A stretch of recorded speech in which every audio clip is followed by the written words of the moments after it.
Fala galera que já é inscrita no Pautas e Táticas ou que vai se inscrever assim que o vídeo acabar. A análise rápida de hoje é sobre o Borussia Dortmund de Edin Terzic, que não vem fazendo uma temporada impressionante, é verdade, mas tem pelo menos dois grandes feitos que vem chamando a atenção.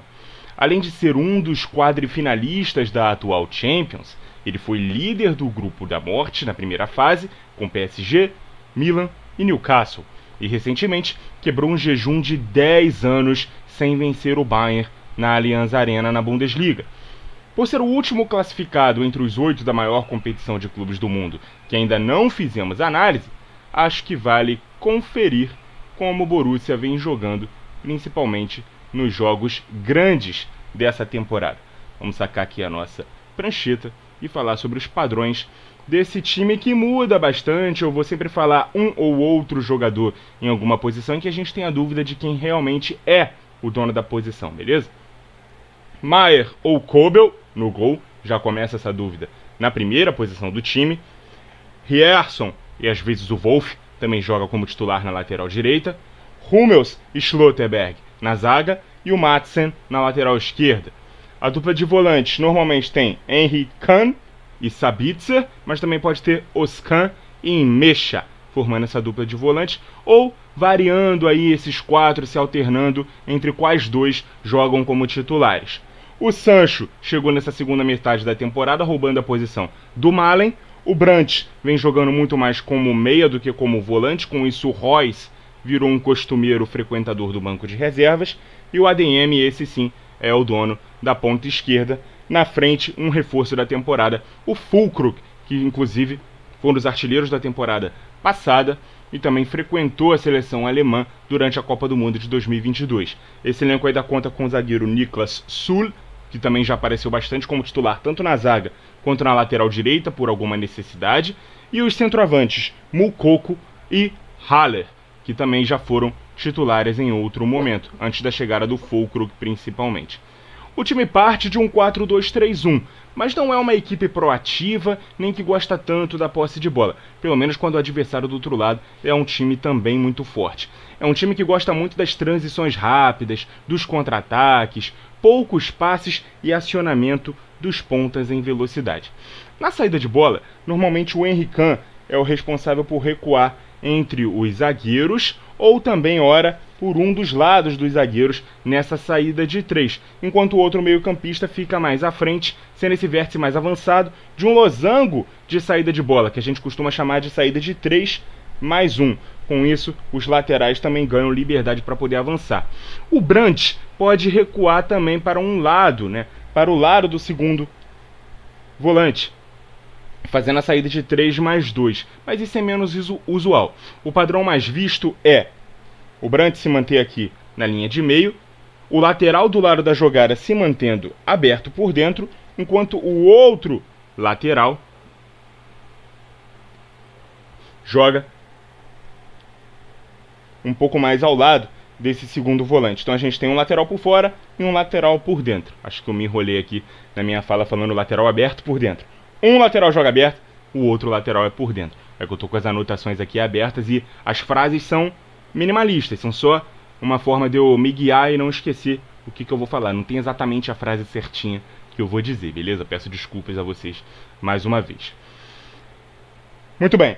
Se um lateral está aberto, o ponta do lado oposto se mantém aqui, ó, numa posição mais próxima do centroavante, enquanto o outro do lateral que está por dentro é quem fica aberto, dando essa amplitude. Então a gente vê muito esse padrão quando o time está fazendo essa transição de defesa-ataque. Isso foi muito visto, inclusive, no jogo contra o Bayern. Como eu disse, são poucos passes para se acionar os ataques da área em velocidade, e a gente pode ver duas formas de atacar a área. A primeira com um passe vertical do lateral para o ponto em profundidade do lado da jogada. Com isso, o centroavante se apresenta no segundo pau da jogada, como opção de passe, e o meia, no caso o Brandt, ou o Royce, quando ele joga, quando ele entra no segundo tempo no lugar do Brandt também, ele pode vir de trás, como esse meia atacante, atacando ali na altura da meia-lua, na marca do pênalti, causando indefinição na marcação.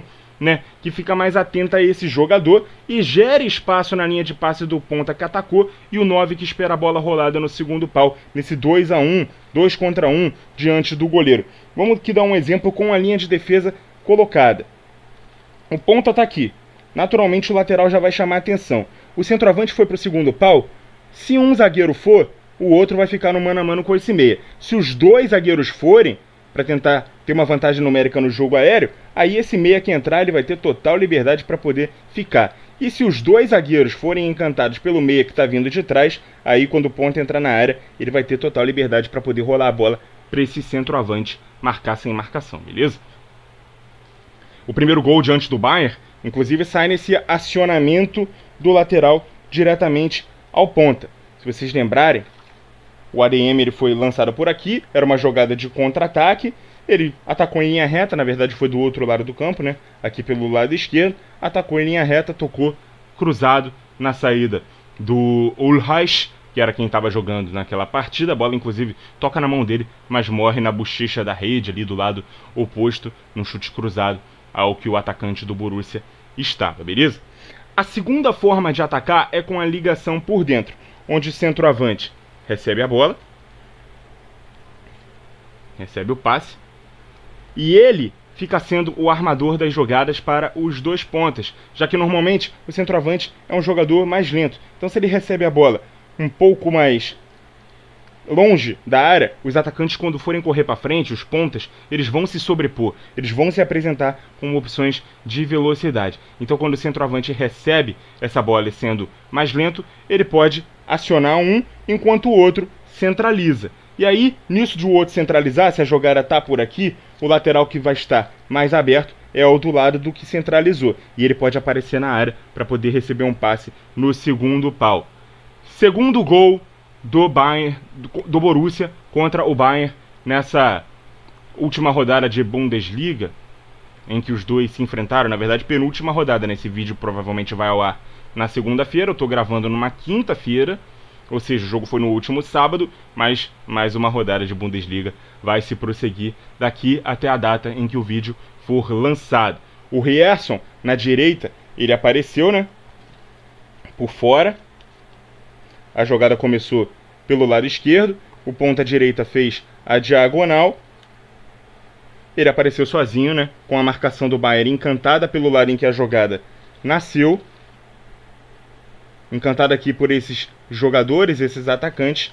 Ninguém esperava o ala como esse elemento surpresa dentro da área para poder bater cruzado, porque a defesa, além de bagunçada, estava com as atenções voltadas ao lado em que a jogada nasce, beleza? Então essas são as duas formas que o Borussia tem de atacar a área, principalmente em transições diretas. Agora, como esse time defende?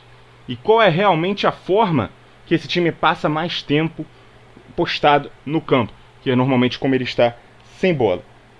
Eu vou colocar todo mundo aqui nas suas posições. Primeiro eu vou tirar essas pecinhas vermelhas que representam o time adversário, para poder falar de fase defensiva. Como eu disse, o time parte de um 4-2-3-1. E normalmente o 4-2-3-1 defende em 4-4-2. Duas linhas de 4. O meia pareado com o centroavante. No caso aqui o Brandt encostando no Füllkrug. Os pontas na linha dos volantes. E perceba como as linhas são estreitas. Isso porque o Borussia tem uma preocupação maior em fechar a frente da área, em fechar os corredores centrais.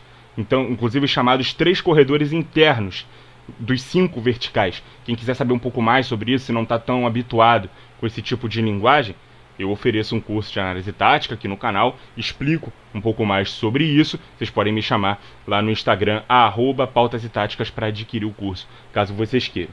Vou dar só uma rápida explicação. Imaginem 5 corredores verticais, 2 externos e 3 internos.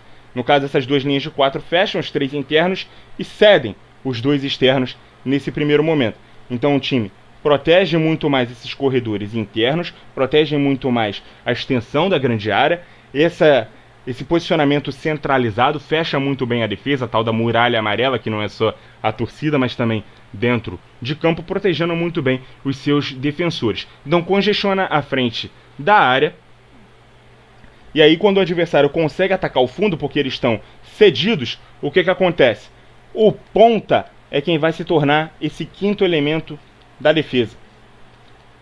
Então, por vezes, a gente pode ver o Borussia posicionado quase que num 5-3-2. O outro ponta, os dois volantes na segunda linha, e o ponta do lado atacado ele recuando até a própria linha de fundo, se tornando esse quinto elemento, tudo para manter os 4 defensores dentro da área. Quando o time quer manter esse sistema tático defensivo, solucei aqui, por mais tempo, ele recua o Emre Can no meio da zaga. O Emre Can é quem vira esse terceiro zagueiro. Então a linha de 5 ela fica um pouco mais extensa. Aqui na linha de meio fica o Sabitzer, ou o Özcan, ou o outro volante, né? Juntamente com os dois pontas aqui nessa segunda linha de meio de campo, beleza?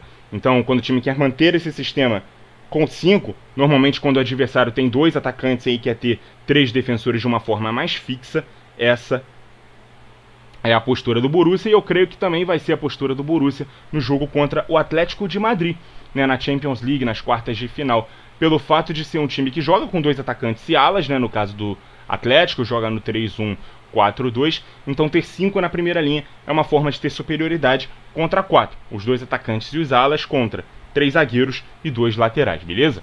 Na Bundesliga, como eu abri dizendo, a campanha não é tão chamativa assim, ainda briga para estar na Champions do ano que vem, tá ali na 4ª posição, brigando com o Leipzig, talvez eles possam ter trocado de posição depois dessa última rodada, vou atualizar esses dados nos comentários fixados, mas o que chamou a atenção foi como o time conseguiu segurar o Bayern na Allianz Arena e como o time conseguiu a liderança do grupo da morte, com 3 vitórias, 2 empates e 1 derrota, 7 gols marcados e 4 sofridos. Passou nas oitavas pelo PSV, com 1-1 fora de casa, e a vitória por 2-0 dentro de seus domínios. Na minha opinião, não é o favorito no confronto contra o Atlético de Madrid, inclusive era o adversário menos temido no sorteio, no caso o Borussia Dortmund, mas depois de tudo que esse time já fez, depois de ser considerado o cabeça de chave mais acessível na fase de grupos e passou em primeiro no grupo da morte, e depois de vencer o Bayern com tanta autoridade dentro do território bávaro, acho que não tem ninguém mais que possa duvidar do aurinegro do Vale do Ruhr. Muito obrigado a você que acompanhou o vídeo até aqui. Continue ligado no Pautas e Táticas. E até a próxima!